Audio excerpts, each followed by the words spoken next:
Previously, we saw how we could use the zip method on collections to take two collections and create a single collection from them, and then we could run through that single collection to iterate through the associated values in it.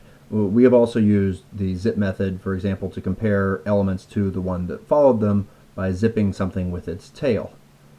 We can remind ourselves of this by pulling up Scala, and we can make two little lists. A list that has 1, 2, 3, and actually let's make the second one an array. We'll say val c2 is equal to abc, and we'll split on spaces, which gives us an array of abc. If I zip these together, c1.zip c2, I get a single collection of int string tuples that has the first element of C1 and the first element of C2 joined together in a tuple. Why would I want to do this? Well, because I want to run through those values associated with one another. So I could do that with something like, maybe I might do a map. For example, I could take that thing and map it, but because each element is a tuple here, I give it the name t, and maybe I want t._2 times t._1. And so I'm going to repeat the string as many times as there were the numbers, and so I get A, B, B, C, C, C. Okay. Fairly straightforward.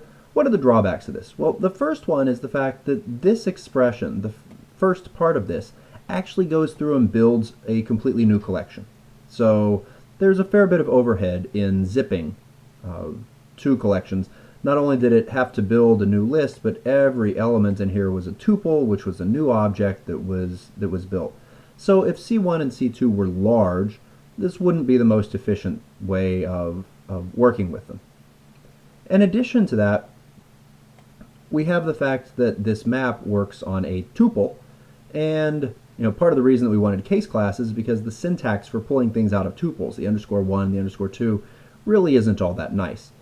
So it would be convenient if we could avoid the overhead of actually having to make a new collection, and if we could somehow find a way to not use tuples.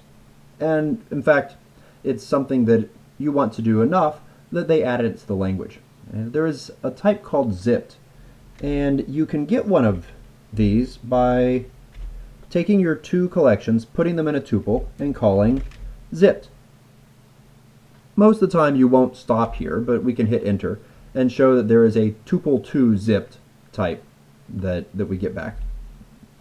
Because the zip type has methods like map and filter and for each on it.